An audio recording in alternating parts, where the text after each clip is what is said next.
Welcome to another episode of Dolphins In Depth, the podcast provided to you by the Miami Herald.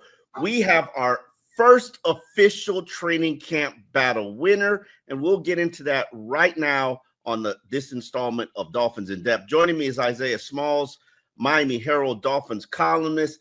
Isaiah, Jake Bailey has walked away with the victory over Ryan Stonehouse.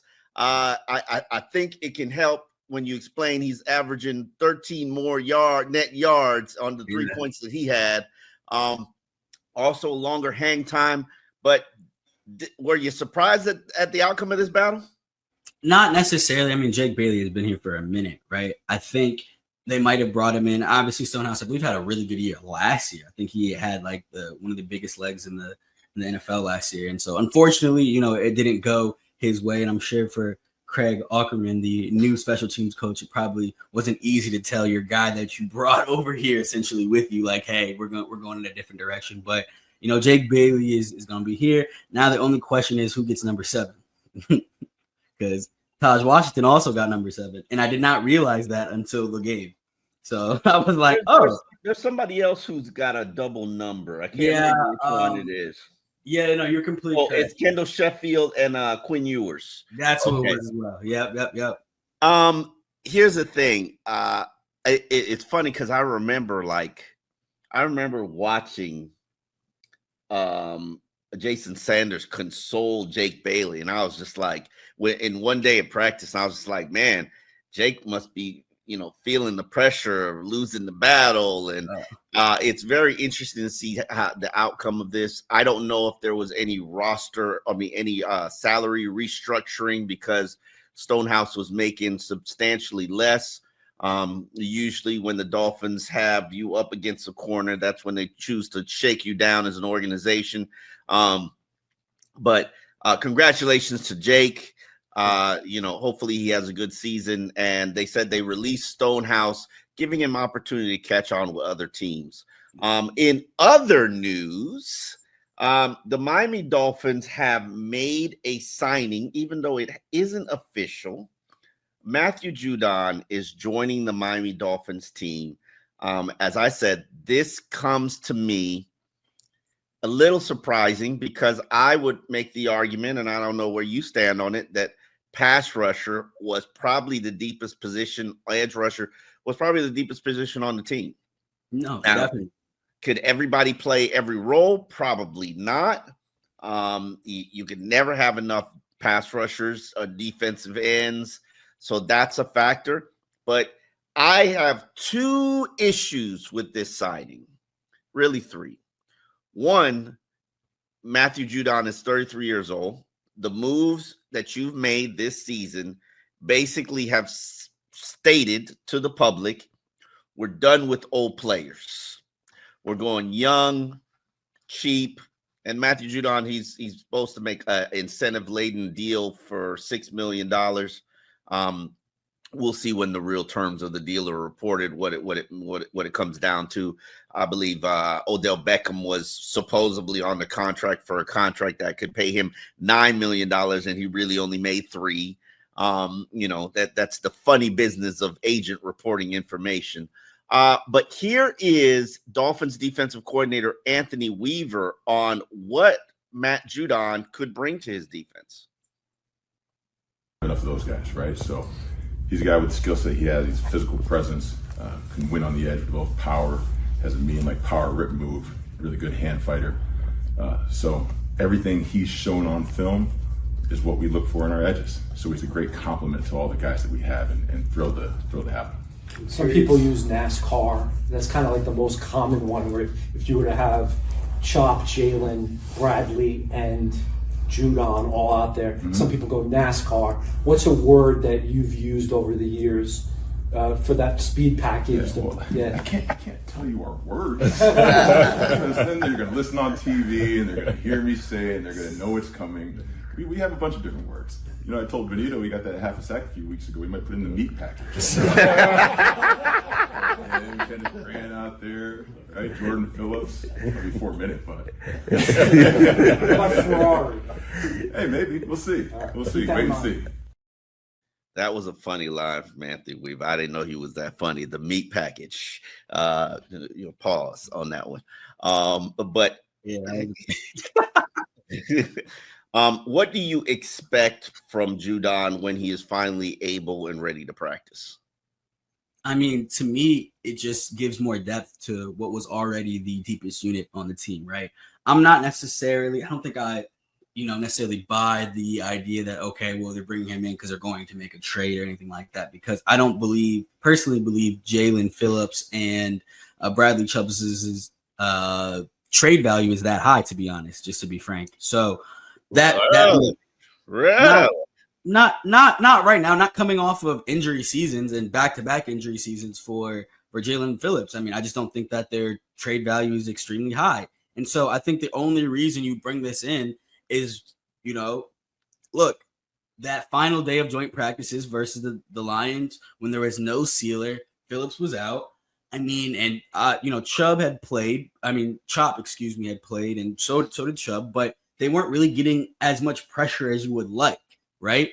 And so I'm guessing that it's just another body to, add to really help out the back end, those boundary corners, because as Weaver said, like, he's a firm believer of having a great pass rush in order to help alleviate some of the concerns that, I guess externally that, the media and the fans have about the cornerback position, right? They don't seem to be too concerned about it. I asked Weaver, what did he learn about his cornerback unit? It's my favorite question to ask players and coaches, because I want to know what they see, and if they see is what I see. I got a very boilerplate response that guys are competing, they're hungry, and they're not gonna, obviously, if you boil it all down to the one-on-ones, it's not fair because the receiver knows they're out. But at the same time, guys are competing, they're hungry, et cetera, et cetera. And then he literally went one by one and was listing guys and what they do well and all that fun stuff. And it's great, right? What did they say? Because you said that and you wrote a story about that in the Miami Herald. I totally, because when I hear bull crap, I usually just tune it out. I didn't hear it because they don't want to impact these guys' confidence. So they are talking them up and have been talking them up. Okay. And they're not horrible. Okay.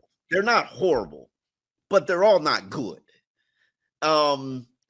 So what is it that Weaver said about these players that makes you think this could work? Yeah, so he said Storm Dunk has been the most consistent, which we obviously know. Yeah. Storm does what he's told. Storm does what he's told. He does his assignment. Done. Yes. We know who Storm is. He do what you asked to do this, he gonna do this. Okay. We know Storm. All right. Yeah. Who else? So Jack Jones was a guy he called a quote unquote juice guy, a guy who brings a lot of energy to the field, and when he makes a play, not only does the defense feed off of it and he himself feed off of it, the offense is gonna be kind of gonna hear it from Jack as well. And so he said the thing with Jack though right now is we're doing stuff that is a little bit out of his comfort zone, that's not necessarily in his wheelhouse, right? And so that's kind of the it's called required to be disciplined. So he's not a disciplined cornerback. He's required to be disciplined. My question is, how fiery was he when he was getting roasted by Amon-Ra St. Brown? I mean, he was very fiery. Like, that's the one thing that I would give him credit for. Regardless of if he got burnt or not, he still stepped up to the plate because he's confident, right? And I think that, to me, I want my corner to have that attitude, right? I want him to pop his stuff, to not necessarily be worried when you get burnt, because it is a position where if you are focused on the mistake you made the last play, you won't be able to get out your own head, and it just compounds, right? And so in this current situation, I guess they're a fan of what they saw from Jack. With Jason Marshall Jr., it was a big body corner. I noticed that they've used him a lot in the goal line packages. So I specifically asked Weaver about that, and he really praised not only his outside ability but his ability on the inside, right? He made a play, a TFL on the game Saturday, in the backfield. So it's okay, that's playing good. Nickel for his first time. Playing nickel for his first time. It was cute. But let me ask you a question. I want to ask you an honest question. The Dolphins, Tyreek Hill in the slot, putting him in motion. Do you think that Jason Campbell can hang with Jason Marshall? Yeah. Jason Marshall Jr. can hang with the speedy slots of the NFL. I don't think so. Not yet, at the very least. I mean, look, I like the way that he gets his hands on receivers early, right? I think that's even in that clip that went viral of Amon-Ra, like that's perfect defense. Like you can't teach that any better. That just was a great play by the offense. Okay, you got me thinking. Okay, let's think this out. He's best as a press corner. They don't really use press corners, which is why I don't really understand what they're talking about. Like, oh, we want guys to train and press and do this. Man, y'all don't press. But when he does press and he misses, it's usually bad. Now, that's on the boundary. Mm-hmm. But if they put him at nickel and he presses and he misses, it's a wrap. It's not. They're going deep though. It's usually safety's over the top of them. So, but maybe he has a better chance to press. Mm-hmm. I don't know, man. You don't. When you press, you have the boundary to help you. I'm not as certain about this, and I do believe that Kader Kohu never played the nickel before he got here for the Miami Dolphins, and he's established himself as one of the league's top nickels before his injury this season. Yeah. I'm not saying, and I've always thought they could have any guy. You have to have some tackling ability to be in there. So, cool, Jason Marshall's your best press cornerback. But does he have the speed to stay with slot receivers who are running two-way goes and running option routes? Like, how I'm curious how that's going to play out. Not that they have many good options, because they seemingly don't. Yeah. And I will bring this up again because finally I'm not the only person who notices this. Alan Poupard brought it up in the meeting room. Why is Mike Hilton never with the starters? Even though he had a day off against the Lions, like, is he battling an injury? Why does he rarely ever work? Why does he rarely ever practice? How many players would you say rarely ever practice with the Dolphins? I mean, obviously, Teron Armstead is the one that immediately comes to mind. And, maybe he's on that Teron Armstead plan. I don't know. But I've always thought it was a little bit strange that, even though, because I understand what you're saying with him not getting any work on, special teams. And, I've always been of the belief that, we've seen the body of work. I think it stands out. And we've said that too. We've said we've seen the body of work. We know exactly. What he can do. Exactly. So I think it's more so about putting other guys in position to try to see, okay, like if we know that this is going to be our guy, right? Let's see if anybody else can try to make a name for themselves. So I don't know. You don't need no work with the starting safeties. He don't need to work on communication. I agree with you. I think he does deserve to work with him, because I don't know when they're going to ultimately, get the work in that they need to be successful. But I'm guessing, maybe this week, they got some joint practice, next week, obviously, I mean, there's time. Like, it's not all over. I mean, the time it's over after Saturday. Yeah, but I don't think he's in danger of being cut. Like, I keep telling you about that guaranteed contract for veterans. They want to go week to week, but hey, listen, that's fair. That's fair. That would be surprising if it happened. I'm just like, my antennas are up about this, because I've never been here where a starter never works with the starting unit. Like, I've never seen that ever. They say he's a starter, but he's never with the starting unit. But that's another issue besides that. What do you say about Ethan Bonner? Even though we know Ethan Bonner won't be practicing for a while. Ethan Bonner, you hate to see that guy get hurt. He'll be back, but you saw how he's been playing. So kind of giving praise. Do I? I mean, I think he had been playing better than Jack Jones and Kendall Sheffield, which is why you act like that's much to do. But I mean, it's still something. It's still something. Like, is it an NFL starter? personally, I don't think so, but I don't believe that they have a bunch of NFL starters at this position. Like, I don't. I mean, I think honestly, like, if I had to make the decision, like if it was up to me, even with him getting fried, I would still throw Jack Jones out there. Jack Jones is Storm Duck out there, just until they get cooked in the game, and I got to start making decisions elsewhere. Because at the very least, Jack Jones has the NFL starts, right? And if you can get him to be disciplined, which is something that Arujo, the cornerbacks coach, talked to me about weeks ago. Like, that's specifically what they're working with him. We want him to get his discipline down. We want him to be able to, like, obviously he has good instincts, right? But like, the discipline is the thing that is ultimately hindered him. Do your assignment, do your responsibility, be in your zone. Do your 111, as they love to say. Do your 111. So it'll be interesting to see how that played out. Am I missing anybody? Should I bring up? Last but not least, Cam Smith, sir. Oh gosh, dog it! I forgot about Cam, who has been elevated up the depth chart because of. He said, I think you saw some. Yes, and so he praised his physicality, specifically mentioning the 3rd-and-1 stop that he made. So he said, I think you saw some physicality, particularly the play he made on the 3rd-and-1 on the stop against the Lions, right? So he's praising the physicality because I think that had always been something that made, not at the very least, Dolphins coaches, but then, certainly us as well, kind of scratch our heads a little bit when it comes to him. So, yeah. You know what?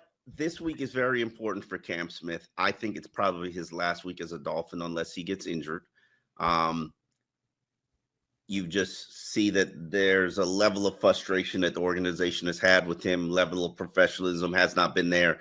And I will bring this up. In 2023, when he was the 2nd-round pick, he was competing with Noah Benogany for the starting spot opposite Xavier Howard when Jalen Ramsey went down.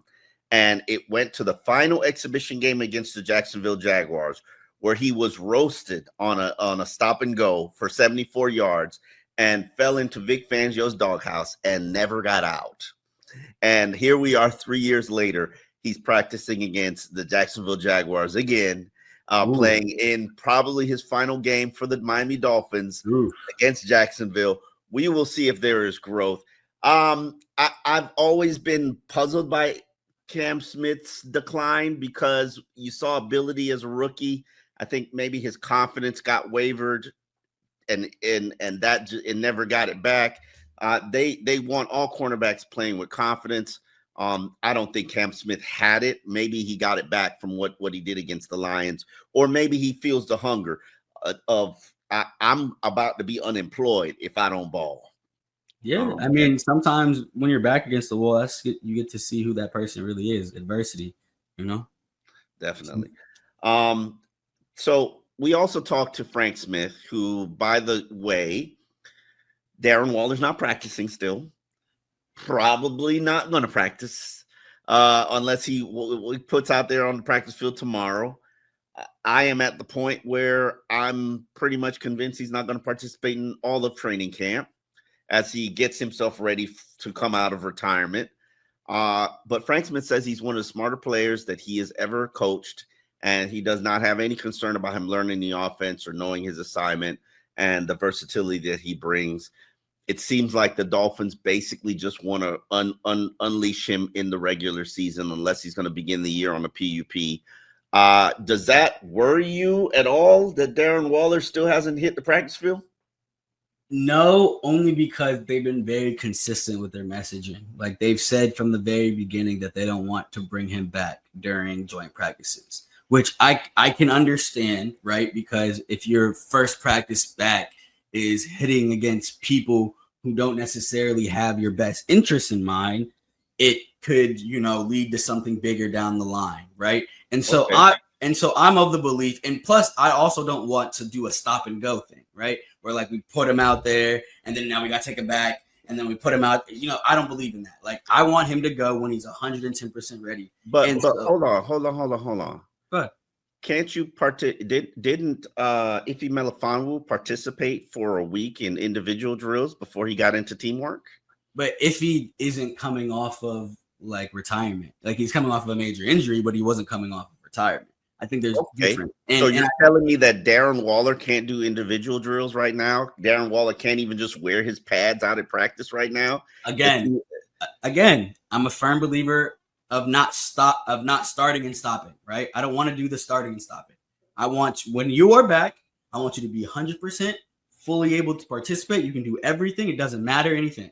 And so what about last year when they did veterans every other day? In terms of what, like the 30-year-olds, they practice every other day of training camp.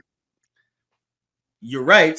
Again, but they're not coming off of retirement. I think its context here is very, very important. They are coming off of retirement. This is a guy that they already have faith in, that they believe to be, one of the key pieces of their offense. Correct. And with that, it would be nice if you saw it, But it would be nice if you saw it. I agree with you. And maybe they're doing stuff behind the scenes that we can't see. Right. Tua has said that him and Waller have already thrown a few times. So maybe they're doing stuff behind the scenes that we can't see. I'm a firm believer in the fact that you do not want to. It's like a car, right? You don't want to be stopping and going every 5 seconds, right? That's why I hate traffic, because I hate the stop and go. I hate the stop and go. When I'm on the road, I just want to go 100% and go to where I need to be, right? And I think it's the same instance with Darren Waller. Like, they don't want to stop it and then start him again and start it. And I don't believe in the back and forth. Like, when you're ready to go, you'll be ready to go. Okay.